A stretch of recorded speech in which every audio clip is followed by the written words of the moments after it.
দেখো, এই ফ্রি ফায়ারটা সামান্য একটা গেম হলেও এটা যে অনেক মানুষের জীবন পরিবর্তন করে দিয়েছে, আবার অনেক মানুষের জীবন যে ধ্বংস করে দিয়েছে, এটা আমাদের সকলেরই জানা। তবে সামান্য এই গেমটা যে গোটা একটা পরিবারকে আবার নতুন করে জীবন দান করবে, এটা আসলে সকলের অজানা ছিল। হ্যাঁ বন্ধুরা, আজকের গল্পটি এমনই একটা পরিবারকে নিয়ে যারা এই ফ্রি ফায়ার গেমটাকে একেবারেই সহ্য করতে পারতো না, বরং তাদের সন্তান যখন এই গেমটা খেলতো তারা আরও উল্টো বকাবকি করতো। আর ভাগ্যের কি অপূর্ব লীলা খেলা, তখন সেই গেমটা আজকে গোটা পরিবারটাকে বাঁচিয়ে রেখেছে। আর এখন তার বাবা মাও উৎসাহ দেয় তাদের সন্তানকে যে ফ্রি ফায়ার খেলো। এজন্যই চলো জেনে আসি আসলে কি এমন ঘটেছিল ওই পরিবারটার সাথে। তো বেশি ব্যাকপ্যাক না করে ছোট্ট একটা ইন্ট্রো দিয়ে আজকের ভিডিও শুরু করা যায়। তো আজকের গল্পটা শুরু হতে চলেছে ছোট্ট একটা গ্রামের ছোট্ট একটা পরিবারকে নিয়ে।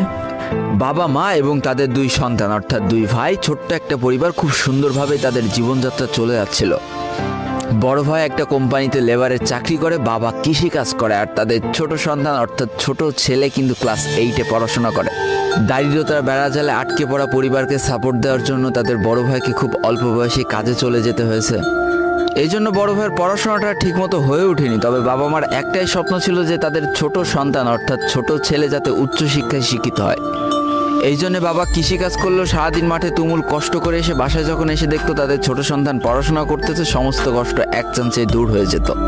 আর তাদের ছোট সন্তান পরিবারের অভাব দেখতে দেখতে বড় হচ্ছে, তো তাই সে একটা সময় ঠিক করেই ফেলে যে তাকে অনেক বড় হতে হবে, লেখাপড়া করে অনেক বড় মানুষের মতো মানুষ হতে হবে।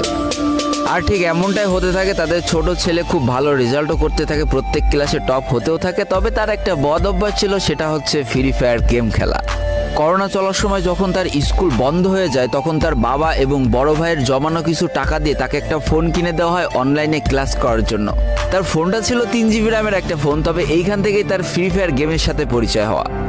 সারাদিন পড়াশোনার ফাঁকে সময় পেলেই সে ফ্রি ফায়ার গেম নিয়ে বসে পড়তো। আগে যেমন বাইরে খেলাধুলা করতো, এখন সে আর বাইরে খেলাধুলা করে না, ঘরে বসে সারাদিন ফোন টিপে আর ফোনে গেম খেলে। এদিকে তার বাবা মা যখন ফ্রি ফায়ার গেম খেলা দেখতো তখন প্রচণ্ড পরিমাণ রেগে যেত, এমনকি মারধর পর্যন্ত করতো যে তুই এই গেম খেলা বাদ দিয়ে দে। তবে তাদের ছোট ছেলে যতই বাবা মার বাধ্য সন্তান হোক না কেন, ফ্রি ফায়ার গেমটা ছাড়তে সে একেবারেই নারাজ।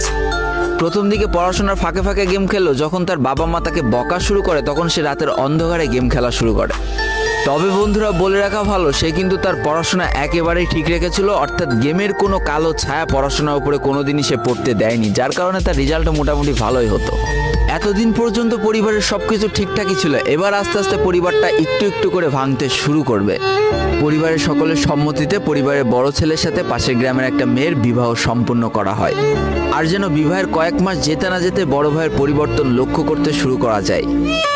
এতদিন ছোট ভাইয়ের পড়াশোনা খরচ বড় ভাই আর বাবা মিলে চালিয়ে আসলো, এখন আর বড় ভাই কিন্তু ছোট ভাইয়ের পড়াশোনা খরচ দিতে রাজি হয় না। তবে তাতেও খুব একটা ফারাক পড়ে না, কারণ তাদের বাবা এখনো শক্তভাবে তাদের পরিবারটাকে ধরে রেখেছে, অর্থাৎ বাবা কিন্তু কৃষিকাজ করে তাদের পরিবারটা খুব সুন্দরভাবে চালিয়ে